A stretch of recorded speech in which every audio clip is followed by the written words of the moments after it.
How would you describe what you expect from today's meeting with the president? What topics do you want to raise? I think it's appropriate to conclude this important visit with a meeting with the president.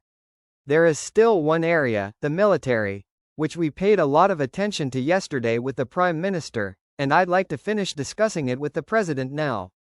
I believe this trip is once again proof that business can be done in all four directions of the world, and there are enormous opportunities. I will instruct the Deputy Prime Minister and Minister of Defense, Robert Kalinak, to visit Armenia. I'm also pleased that among the business delegation yesterday were representatives of two significant Slovak companies working with nuclear power plants, the private company VUJE and the state company JAVYS, because our interests align completely.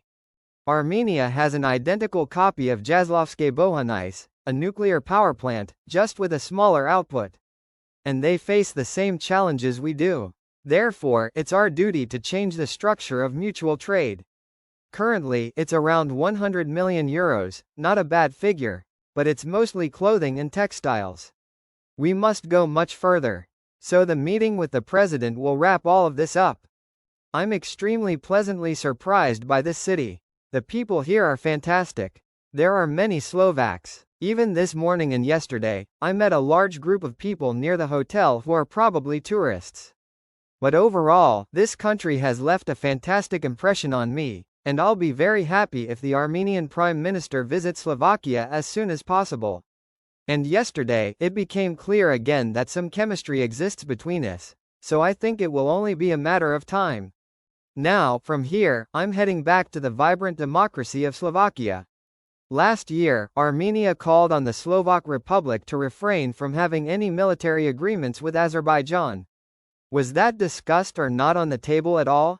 There are areas where solid partners understand each other. Slovakia is a member state of the EU and NATO. We have obligations to our partners. I won't pretend otherwise. You know I've visited Azerbaijan as well. Yesterday I listened carefully to every word the Prime Minister said at the Yerevan Dialogue Forum about the upcoming peace agreement. They already have a peace deal prepared.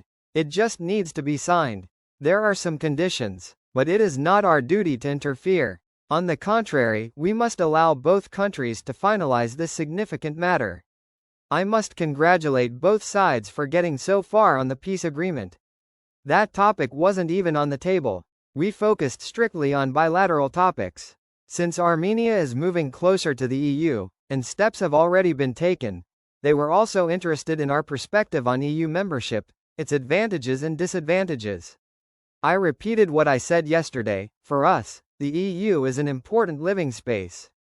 But while I'm here, let me say one more thing. The politics of a single mandatory opinion is as dangerous for Europe as a third world war. If the big boys don't realize that, we are heading for massive conflicts.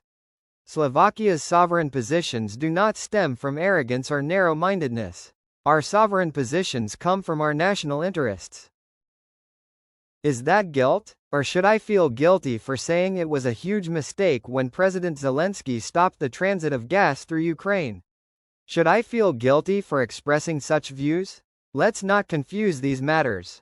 Slovakia's sovereign positions stem from the need to protect our own interests. At the same time, we are also sovereign and solidary players. I repeat, strong words are unnecessary. If anyone believes that things will work by simply ordering others around, saying, "This is how it will be," and "no other way," then what's the point of democracy in Europe and the European Union? I will patiently explain this to Slovak citizens, because in my view, this is not the right path. Some politicians' statements genuinely shocked me. The world has gone mad. When you look at it, you can't even believe it. I took the opportunity, because I'm in a country where access to Russian television is still available.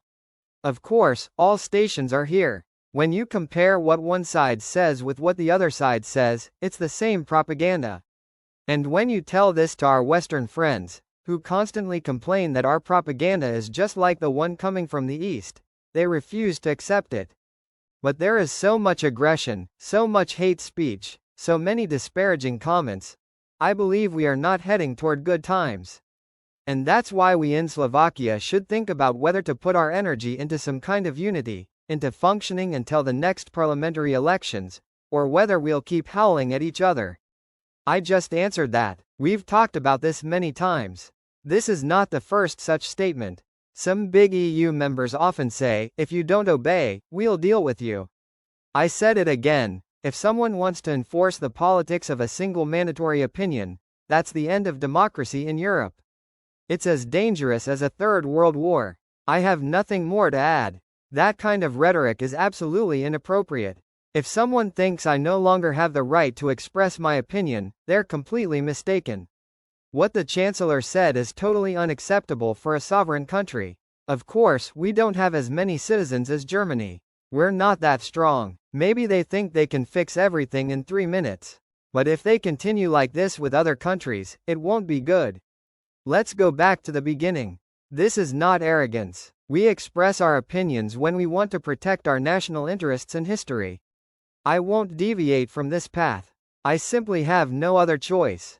And tell me, where was the Chancellor in 2020 to 2023? Can we ask that? Where was he when people were being jailed and human rights were violated in unprecedented ways, and Europe chose to look the other way? That's why I'm prepared to hold a normal dialogue, even with the Chancellor, if needed. But if someone assumes I'm scared and will now change my opinion because of all this pressure, they're mistaken. I want to go to Budapest on Thursday. There's a SIPAK conference, and I want to deliver a serious speech on this topic. A constructive speech, not this fear-mongering, watch out, if you don't obey. What kind of politics is this in the 21st century? If you don't obey, we'll deal with you. Where have we ended up? So you know my opinion. I don't see anything in Slovakia's practical politics that could be labeled a violation of the rule of law. Show me. Have we shut down any media? In 2020 to 2023, media outlets were shut down. Were people sent to prison without cause? They were. Did people die? They did. And, Madam Editor, someone tried to assassinate me not because I flirted with someone's wife. They wanted to kill me for my political views. So let's be very careful, we're all walking on thin ice right now. That's how I see it.